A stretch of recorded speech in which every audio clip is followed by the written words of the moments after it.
This week, we welcome Philip Niedermair, CEO of the National Security Group, to talk about the National Cyber Education Program.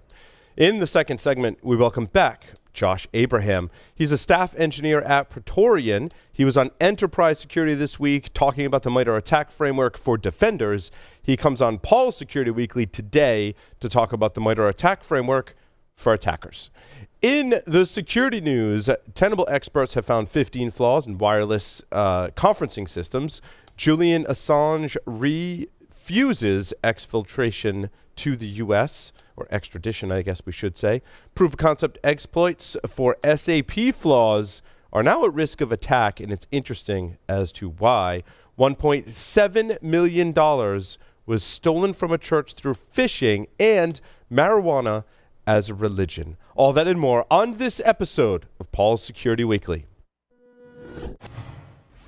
This is Security Weekly. For security professionals, by security professionals. Broadcasting live from G-Unit Studios in Rhode Island, it's the show where exploits run wild, packets aren't the only things getting sniffed, and the cocktails flow steady. It's Paul's Security Weekly. NetSparker, the developers of desktop and cloud-based web application security scanners that enable you to automatically identify vulnerabilities in your web applications and web services. NetSparker scanners employ a unique and dead-accurate vulnerability scanning engine that automatically verifies vulnerabilities with their proof of concept. For more information, visit them on the web at netsparker.com or email at contact@netsparker.com. Is your IT team ready to face the next implementation or upgrade? Do you have a pool of talented team members who are trained and ready to support your organization's growth? The right IT skills development platform can get you past the IT skills gap. With training content that's so engaging, some even call it binge-worthy learning, your team will watch and learn more with IT Pro TV. Get a free team trial of IT Pro TV today. Visit securityweekly.com/IT Pro TV. Thinkst Canary makes high-fidelity honeypots that set up in minutes and requires no ongoing administration. Attackers moving silently on your network advertise their presence by tripping over them. There's a good reason Thinkst Canaries are deployed and loved by some of the best security teams in the world. They're inexpensive, they're simple, and they work. For more information, go to securityweekly.com/canary or direct message @ThinkstCanary on Twitter. And welcome to the show, where sometimes folks just come and go. But first, let me introduce you to a man who also likes to come and go, Paul Astorian. Welcome, everyone, to Paul's Security Weekly. This is episode 602. We're recording on May 2nd, 2019, at G-Unit Studios in Rhode Island. To my left, the illustrious Mr. Larry Pesci. The illustrious? Yes, you are illustrious. I have a luster to me. Yeah, your beard is very lustrous. Beardy. Lustrous. Beardy. Yes. On the lines, remotely, Mr. Lee Neely from the Flyover State is here with us. What's going on, Lee? Not much. Love being the Flyover State because Idaho is full. If you want to live in Idaho, it's spelled IOWA. It's filled, Nice. filled with potatoes. That's what I thought you were. Mr. Joff Fire is on the lines remotely. Joff, welcome. I'm glad to be here. I'm really love that you said the flyover state. So apparently there's only one, which is fantastic, I suppose. No, I guess there's more than one. One of the, I should have said, Joff. Yeah, but the other thing I loved is that we have Julian Assange refusing to be exfiltrated. Yes, exfiltrated. That's what the teleprompter said. We just continue to screw up that story. And, I mean, why break tradition at this point? Burgundy reads whatever's on the teleprompter. That's right. Joff, what is your shirt made out of? Oh, never mind. My shirt is made out of hemp. And we have a hemp story tonight. And we have it's almost like we planned that, but we really didn't. So no, we didn't. A couple of quick announcements. Register for our upcoming webcast with Observe It and Kaseya by going to securityweekly.com/webcasts. If you missed any of our previous webcasts, you can go to securityweekly.com/webcast. I think I put the link there. If I didn't, it's /on demand. But I want everyone to go to securityweekly.com/webcast because I learn stuff on our webcast, so I'm thinking that our listeners do as well. And so we can all learn together. It's going to be fun. Our guest for this segment is Philip Niedermair, the CEO of the National Cyber Group. The NCG's mission is to develop and launch educational programs inspiring students at all levels, creating awareness of job opportunities, providing students with skills immediately applicable to the cyber workforce, and connect students to careers. Philip, welcome to the program this evening. Thank you indeed. It's a privilege to be here. It's a great mission we're taking on, and certainly we appreciate the fact that you are giving us an audience to speak to. We can share the information and build our network. Absolutely. That's awesome. Philip, how did you get involved with the National Cyber Group? So the National Cyber Group was formed. It's a partnership between Discovery Education and ourselves, and we formed the company about 6 months ago. As it happens, Ron Gula, one of the founders of Tenable, who you mentioned in your opening remarks, helped to put the company together as well. His wife, Cindy, is on our advisory board. For the last 10 years, I've been involved in the intelligence community, supporting a variety of missions, mostly in an unofficial capacity, connecting into the private sector, academia, and across different agencies. And our journey really began about 3 years ago. And it first began because we hosted Discovery Education at a baseball game. A dear friend of mine, who happens to be the mother of Michael Phelps, Debbie Phelps, asked if I could give her access to our law firm's suite at the Orioles game. And we let her use the suite, and she was hosting a bunch of educators because she is the chair, or the executive director, of the Baltimore County Education Foundation. And we met these wonderful group of educators who included the leadership of Discovery Education. And candidly, I had no idea that Discovery currently serves 30 million children of K through 12 age groups and 3 million educators by providing them with the technology and the content, partially inspired because of the Discovery Channel's huge, enormous log of different great programming to all of these schools, full curriculum programming and specialized programming, including the Lockheed Martin Space Camp and others. That's really so awesome. That was how it began. We began a discussion with them about two major issues that I thought were important. One was to share the mission of the National Cryptologic Museum, and we went and met with their leadership. I brought the Discovery Education folks with me, and also to take on the opioid crisis. So 3 years ago, that was how we began this journey. It happened that it wasn't the right time to begin telling the National Cryptologic Museum story at the NSA for a lot of reasons. And my dear friend Dick Schaefer decided to wait until we had more time past the Snowden crisis, candidly. But the DEA and the DOJ came together as a partnership and worked with Discovery Channel to create Operation Prevention, which is currently a causal-based curriculum available to all of the schools in America. And we have over 5 million young men and women, grades 5 and on, who are actively involved in Operation Prevention and learning about the opioid crisis and learning to have the tools to be able to defend themselves from people who want to offer them illicit drugs. So Philip, that's how we began this. Yeah. And then about 18 months ago, I was having dinner with Admiral Studeman at the Joint Services Academy Cyber Summit, which is a summit held between the Naval Academy, the Army Cyber Institute. I chair the Army Cyber Institute's outreach committee and help them run their CyCon Global Cyber Conference, and also the Air Force Academy and the Coast Guard Academy. And Admiral Studeman and I were having a chat about, why was I there? Why was I at this conference? And I explained to him that I worked on two primary things. One, infrastructure, because we have a project called Jack Volcaic at the Army Cyber Institute.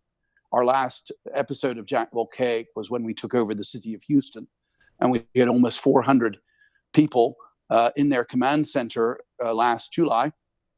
And we did a mock double cyber attack corresponding with a hurricane. And it was a big success. The mayor was very happy with it. It's available online, our results. I was telling him about this exercise, AACOM funded that exercise for us, primarily, a couple of other sponsors too. And I helped arrange that. And I was telling him about that. And then I said, I also do a little bit of education. And he said, Philip, as he pointed his finger at me, and he said, you should focus on education. If we don't fix education, our infrastructure will not matter. I agree. And this was a big issue. And I didn't mean to give you a big dog and pony show and sort of a dog and pony story to lead into this, but we are facing a crisis in education because how bad is it? There are virtually no science teachers left in our middle schools and high schools. Science teachers are now also called gym coach and home ec teacher, and that isn't a degradation of them and their roles. But the reality is that our science teachers no longer teach in middle schools and high schools, so we have no inspiration for kids to participate in engineering, science, and the STEM subjects. And in addition, of course, we don't have any cybersecurity teachers. In fact, it's so bad that I heard this statistic from Maryland, in Anne Arundel County, where there are 6,600 public school teachers. They only have 10 qualified science teachers in their entire network. Whoa. And that That's statistic emblematic is of the entire country. And that statistic is common across the entire U.S.? Absolutely. Wow.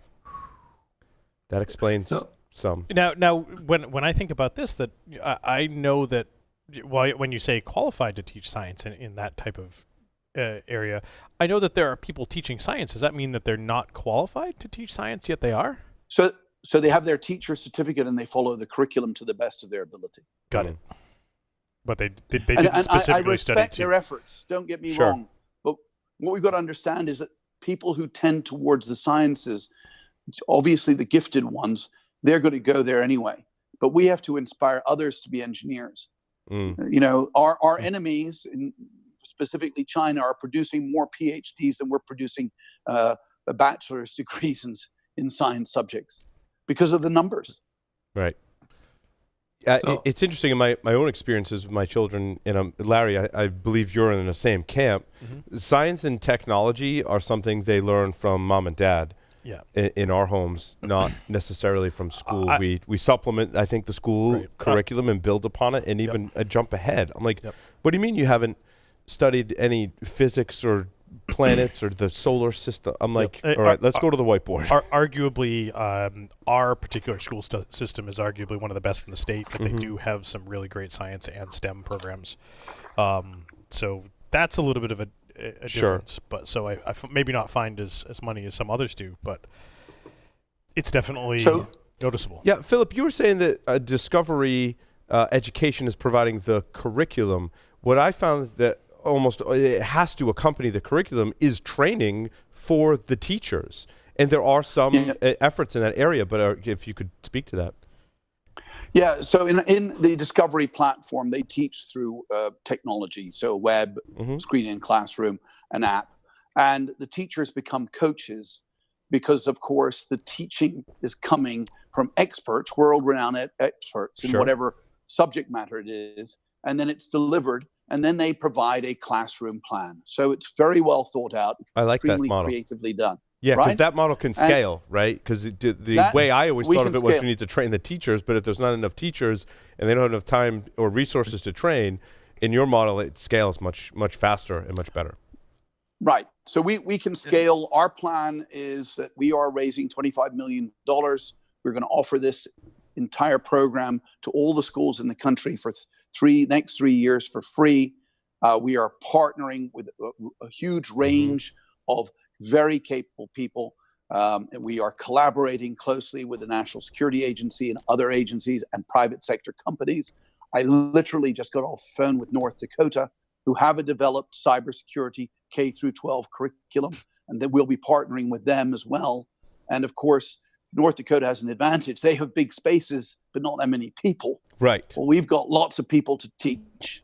And the challenge we face is this huge job gap. So I love America, and I love this country. It's the greatest nation on earth, and we need to protect it because it is the beacon of hope for the rest of the world. And if we do not protect it and provide ourselves and our people with the resources to defend the future is the Internet of Everything. We need to have enough people to man the virtual walls so that we can defend ourselves, because our society of convenience is not going to change. We are only going to depend on the Internet of Everything even more. So we need to have the resources to defend those virtual walls, and that will require educated people who understand what cybersecurity is and inspired to participate in it as well. We are already serving those who have a natural interest in it. But cyber jobs are not just about coding. I will tell you, I'm not a technical person. I'm a strategist. I've helped build big platforms across the world and in the US for different things. And what we need to do is make people understand the need, make them understand what the different job opportunities are.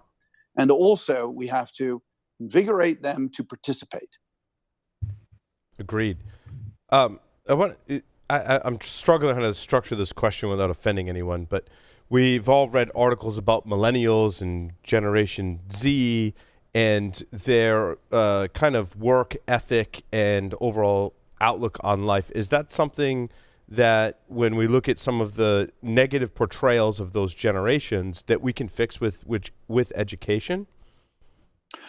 Well, in my opinion, it certainly is. And my opinion is much higher of millennials than you described, I would tell you. I'm largely inspired by them. I think their call to service is generally as big as it's ever been in our nation's history, other than when we've had crises like wars. And I find that they're creative and hardworking. You need to inspire them and allow them to participate in the way that's going to make it valuable for them and valuable for you. So I'm actually far less negative about that. I think, like Warren Buffett also thinks, this is again, we're facing a time where we're going to need the greatest generation. And I think this could be it. Did technology work to our disadvantage to create those situations that are coming into that generation that's coming into the workforce today? And what can we do with technology to inspire rather than essentially make people lazy, is what, largely some of the opinions are? So if you look at what has occurred, we're still teaching in the classroom the same way we did 50 years ago. And yet people have so much more access to distraction and information. Yeah. And they're one and the same thing. Mm-hmm. So what we need to do is harness that and deliver education in a way that's comfortable for the new generations. And what they're comfortable with is not necessarily having a teacher rotely repeating the same classes in front of them the way they've done for the last 50 years, but they should be inspired. I want to create, and I will create, with Discovery Education, with the guidance of many other people and an advisory board, to ensure that we're meeting the needs of private sector and our government and military requirements, so that we have the Shark Week of cyber education, but also inspire them to participate in a more broader context in STEM. If you look at it, cyber is a subject of STEM. And what we want to do is give them a target to inspire them, and then teach them more broadly on STEM, on artificial intelligence, on robots, and so on. All of the forthcoming innovations that will make us the leading edge of the future for the world. Yeah, I feel like we've lost a sense of building and engineering. And, my wife is an ultrasound sonographer. She was first an X-ray technician. It's interesting how even that's changed. Before, you had to get your X-ray certification, schooling, and then you could apply to ultrasound school. Now, kids can come out of college and go right into ultrasound school, not having those fundamentals of human anatomy, which puts them at a great disadvantage. Makes me kind of nervous. But in X-ray school, my wife says the hardest part that we had was in physics class, where we had to build an X-ray machine. And I feel like through education, we need to inspire folks to build and engineer things more so than we're doing today. Do you agree, Philip? I completely agree, and that's part of our platform. The entire Discovery platform is one of inspiration. They have a saying about the teachers who love their programs. They call them their crazies. The teachers love it. Why? Because they're able to focus on individual coaching of students rather than just standing up in front of that classroom repeating that same syllabus that they've done for 8 years in a row. So they can leave that piece to the technology, which will deliver it in an exciting, dynamic way, and then focus on coaching the student so that they can use the learning from the lessons to the best of their ability, and gain from it so that it can add to their lives and they can participate in the next stage in their education and going to school.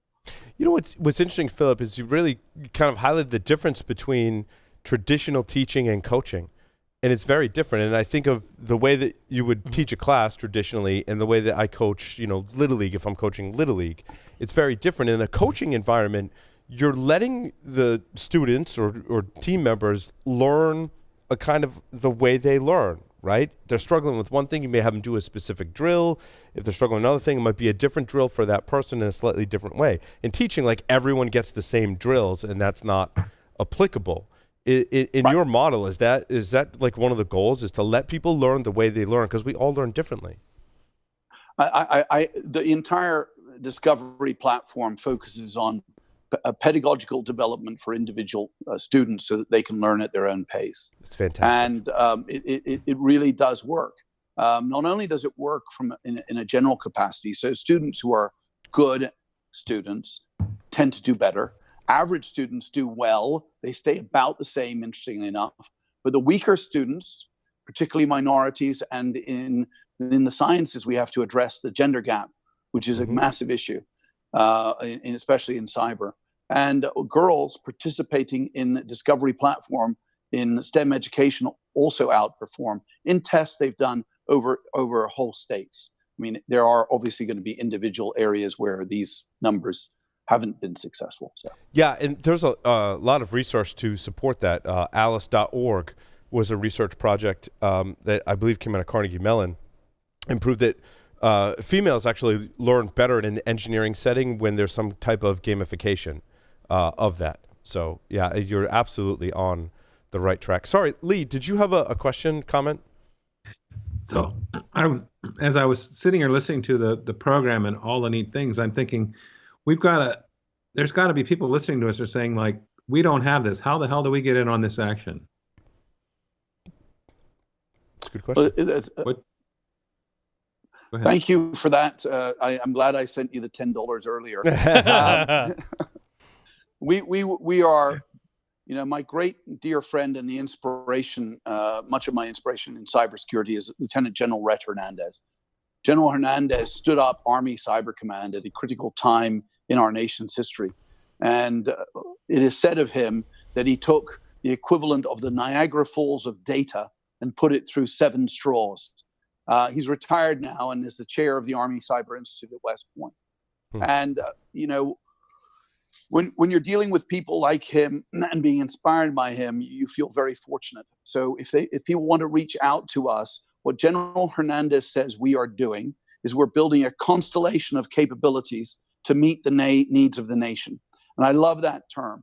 A constellation, meaning a broad spectrum of resources and people and things, companies and government agencies, so we can address this needs together. If you look at back in history, and those that know American history, Roosevelt convened the War Cabinet in 1940 to begin the planning of the Second World War. And 2 of the major crises he faced was building a lot of big ships. And the second crisis he faced, which was even more difficult, was to create an entire new industry in aerospace. And we literally did not have one in 1940. There was just the very burgeonings of it. And we had less than 1,000 pilots. And he developed, and between them, they developed a test, and they developed a dynamic plan working with lots of different small startups so that they could build an aerospace industry that ended up tactically winning the war. It was air power that made the dynamic difference in the Second World War. So we face that same crisis today, and I invite people to reach out to us and help. The National Cyber Group is available on the web. You can look us right up. You can reach me at pnied@natcybergroup.com, natcybergroup.com. And I'm sure if you reach out to the folks who run this wonderful webcast, perhaps they could even relay your information to me if that would be okay. Absolutely. But I'd be happy to get your help. We need to have a concerted effort to change the dynamics of how education is taught in the classroom. K through 12, of course, but really in the later grades. K through 12, we say in our information, because 3-year-olds are touching devices. They're on phones. And so we want them to provide them the basic cyber citizenship awareness. Rob Joyce put it perfectly when I presented this idea to him at a bar after he had spoken. At the time, he was the president's advisor on cyber. He's a very fine guy, a senior executive at the NSA. I said, Rob, I have this idea. I'd like to build a platform. I described it to him as an overview in detail. And he said, Philip, what you're creating is cyber education for the masses. It's exactly what we need. And we have gone about doing that. We're very fortunate. We've been helped greatly. We were endorsed formally by the White House in December. We're working with them closely to build this platform to serve the nation's needs. And please reach out to us if you have ideas, resources, guidance, and counsel to assist us. Philip, there's one topic where many of us in the security community and my friends that I speak with, we seem to have very different opinions about when we introduce and teach programming or software engineering.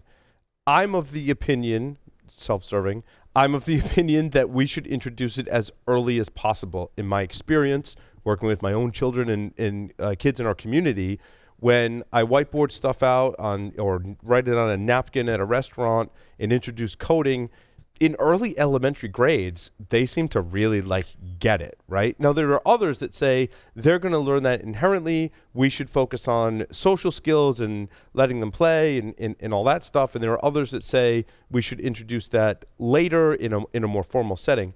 Philip, what's your kind of thoughts on when we introduce coding skills? So first and foremost, I must say I'm not a technical person. I'm a strategist that focuses on large projects and bringing together teams to solve problems. I'm very fortunate to have great advisors in this, both from a pedagogical standpoint and a technical standpoint in cyber.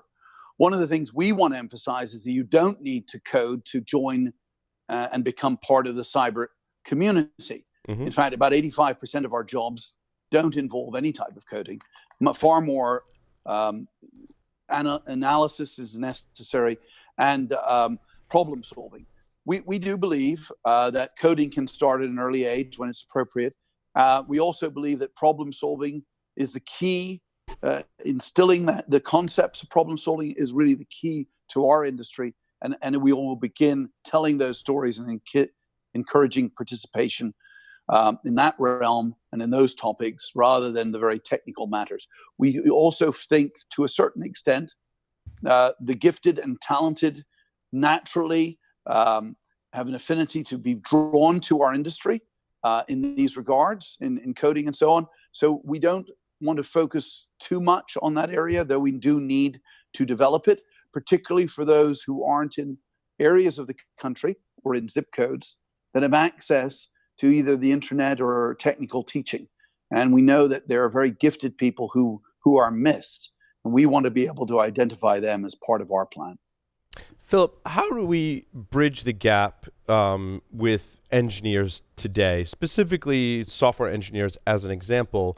And I'll fast forward to college when students are graduating from college with degrees in engineering or software engineering, and there's a couple of problems there. One, there's not enough of those students graduating in the U.S. to fulfill the demand. I think, two, when they do graduate, they're at a very high salary level than compared to lots of other fields and even positions in technology, making it hard to acquire talent within the U.S. For those two reasons, many U.S. companies, typically larger ones, will go overseas to recruit this talent. How do we bridge that gap so there's more engineers at an affordable rate for smaller, medium-sized businesses? So I mean, you're hitting the nail on the head of why we believe the National Cyber Education Program is critical. It's the target. Cyber is the target, but in a broader context, we want more technology to be taught in the schools. So we have a greater pipeline created to meet the future needs of the nation. And if we do not do that, we'll be able to compete in some regards, but will we be able to compete as effectively or as efficiently as we would be able to if we had more participants in those industries? We have to inspire, invigorate, and create them by building a bigger pipeline and encouraging more children more students, more young students to participate in those industries. They have to understand that the access points, and they have to understand what those type of careers are, because often they are misunderstood. Mm. Go ahead, Joff. Yeah, I have a question for you, Philip.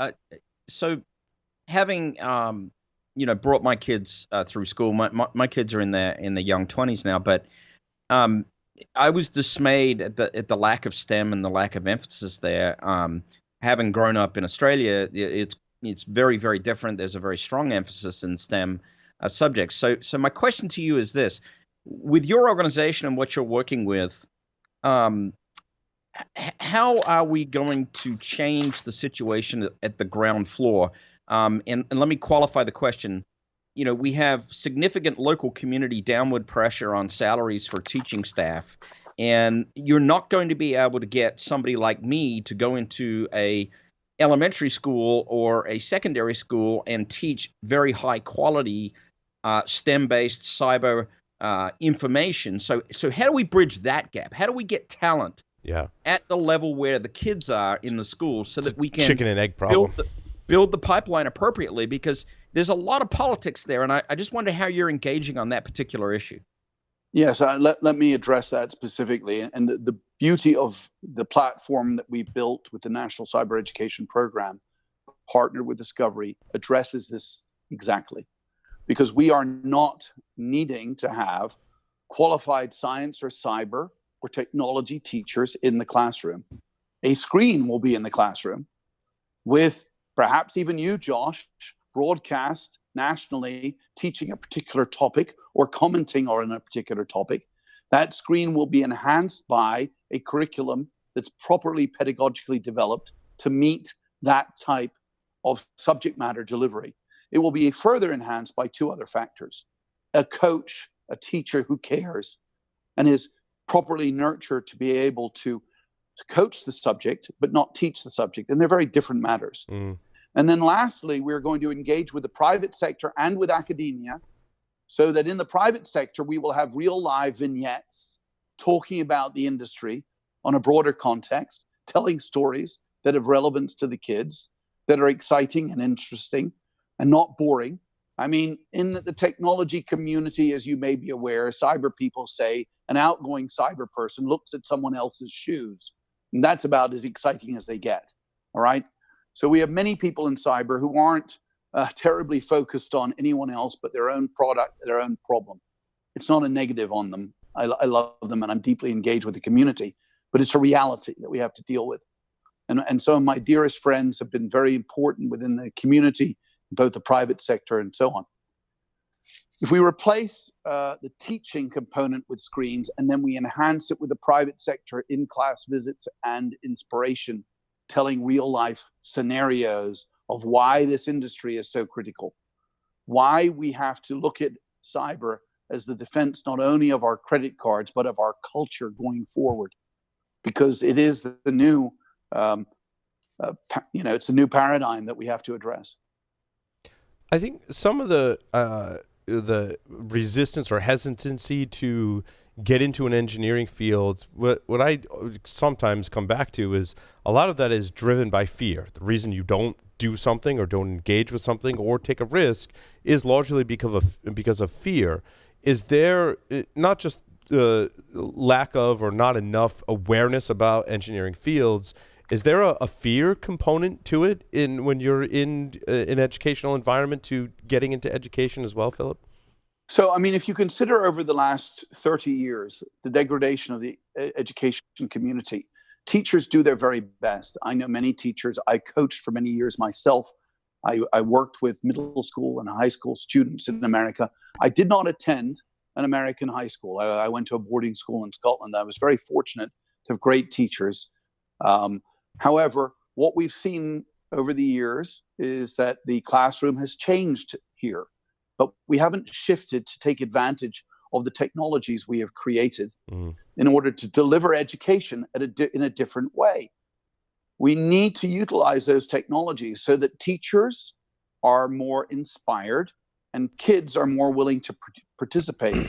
And I think that if you consider the fact that there are so few science teachers, Why would weaker students or less talented students in science or computer or engineering feel comfortable with participating when the teacher is often not that comfortable with the topic themselves? Yeah, that's a great point. They're teaching subject matter that isn't that comfortable for them. They're doing their very best.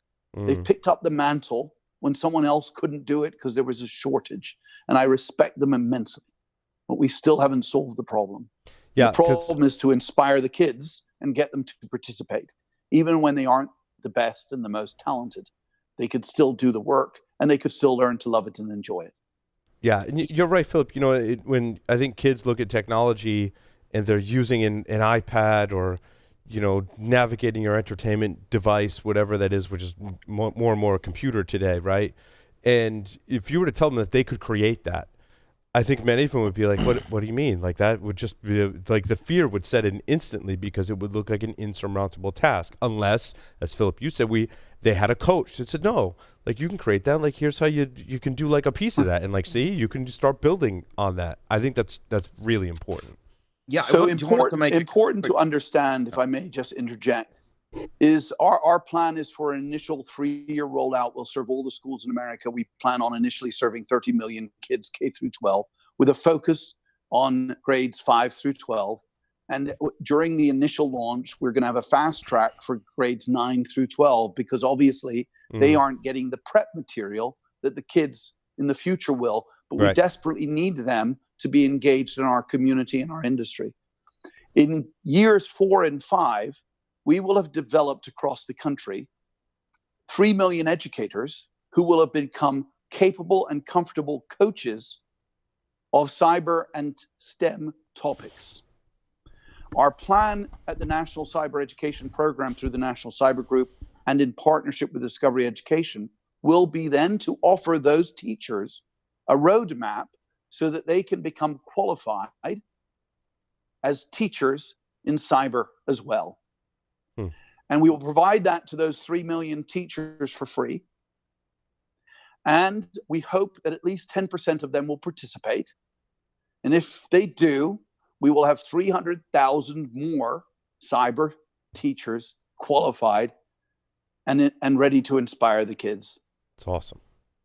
Joff? I love, I just wanted to make that one comment that, and I appreciate your response from my earlier question, and that is, you appear to have mechanisms in place to attempt to scale out and serve the need with the limited talent resource pools that we have, which I think is a critical component of actually getting there, because you cannot expect that the teachers in the schools to immediately be qualified, but if you set them on a path and scale them out with appropriate connections to other resources, it looks like this can really happen, which is really, really great to hear. Well, it not only will really happen, but it must happen. We have no choice. The alternative is we don't have enough people to man the virtual walls to defend our nation, to defend the culture that we enjoy every day. And that the reason we came here, you and I, both foreigners, grew up in other countries and love this country, is because of the freedom that it has to offer. Yes, It has many faults and there are things we need to work on. Don't think I'm naive. But there is so much opportunity here. And we must instill within our youth the fact that they can achieve anything that they set their minds to. And in order to do that, we must provide them the tools. And that a large focus of that must be within STEM and within creative thinking and within problem solving. Couldn't agree more. Absolutely. More questions for Philip? What do you think's the biggest barrier to entry? I'll say that again. What do you think the biggest barrier to entry? What's going to be your biggest hurdle to overcome? So the biggest barrier to entry is the mindset that it can't be done, because we have been trying to fix this problem for a decade. And really, this is the right time at the right place with the right resources and the right team. I am experienced in taking on national and global challenges that are odd and challenging. And this is perfect for me. And it just happens that Discovery Education was introduced to me by, Debbie Phelps, my dear friend, and Michael's mom, famous swimmer. Michael is as great as he is because of Debbie. She's an amazing human being. and she runs this education foundation. And we built this platform called Operation Prevention, which is already achieving success in a causal-based education need and requirement in the schools.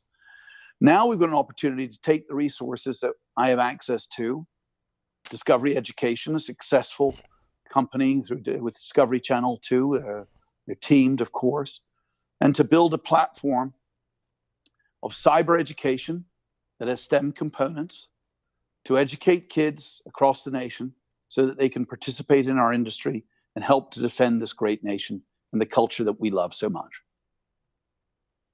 It's awesome. Philip, anything else you want to share with our audience? No, I just want to thank you for your time. I encourage everybody who's watching us this evening or in the future as they download it, to reach out to us. We've hosted probably 8 or 10 conference calls over the last several weeks as we've gone beyond our soft launch that we had. We had hundreds of people on those phones from a variety of sources across the country, large companies and small companies. There's a place for everyone to participate in our constellation as we build it, and we welcome your guidance and counsel to assist us in achieving this great and important mission. Are you ready to play 5 questions with Security Weekly, Philip? It's something that every guest that comes on the show answers the same 5 questions. 5 questions. Go ahead. I'll alleviate your fears and say there are no right answers, there are no wrong answers, there are just answers. And one of the questions is multiple choice with only 2 options. So, Philip, 3 words to describe yourself. Oh, 3 words to describe me? Mm-hmm. Thought you were going to give me, I thought it was multiple choice. No, just one. That's not the question. That's multiple choice. It is multiple choices, just lots of choices. Multiples of choices. It used to be driven, passionate, and energetic. But more recently, I'm driven, passionate, and caring because I'm in the education environment, you know. Very nice. If you were a serial killer, what would be your weapon of choice? Oh, a baseball bat. It's a fabulous thing. If you wrote a book about yourself, what would the title be? Think first, run fast, talk less. In the popular game of Ask Grabby Grabby, do you prefer to go first or second? I don't know the game. I'm from Scotland, so I don't know what Ask Grabby Grabby is. So I defer to you to try and tell me what I should be saying. See, and we've been telling it's been significantly more popular in Europe for years. Apparently, Right. we're mistaken. Right? Scotland's Europe. Is that considered Europe? Not But really. I love that. I love that answer though. Yes. That's right. You know, Threw it right I back on avoided it. it well, did I not, my Australian friend there? Yes, you did. Well done. I think the answer. So a lot of factors my go into So for first the or second. audience, my father was an American who served in the Second World War and in the Korean War, and was a great inspiration to me. My mother was a Highland Scot, and I was raised there, but have been living here for 30 years. So that said, if we had to answer for him, I think the answer is yes. Yes, agreed. The last question is, choose 2 celebrities to be your parents. Alive, dead, fictional, or otherwise. Oh my, 2 celebrities to be my parents. Well, I think Doris Day was a lot of fun. Oh gosh, who said not in my cold dead hands? The former head of the NRA, Charlton Heston. Charlton Heston. Yes. Yeah, Charlton Heston and Doris Day. What a combination, eh? Wow. Fantastic. Awesome. Philip, thank you so much. How did I do? You did fantastic. Do I win a prize? You got 100. You got 100. So look, I appreciate you allowing me to interject on your show today.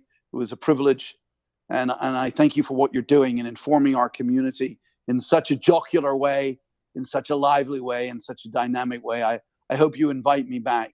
Absolutely. Because we have a lot of important work to do, and I'd certainly love to help you in any way I can as well. Well, open Thank you so much. invitation, to have yourself or others on this subject come back on the show and talk about it. Philip, you, in my opinion, are a fantastic leader, and we're happy that you're leading this initiative because we feel it's very important as well. Thank you so much. Thank you. Bye-bye. With that, we're going to take a short break. Come back. Joshua? I call him Josh, or Jabra, really. Josh Abraham, a.k.a. Jabra, is going to come on the show, talk about the MITRE ATT&CK framework for attackers. Stay tuned.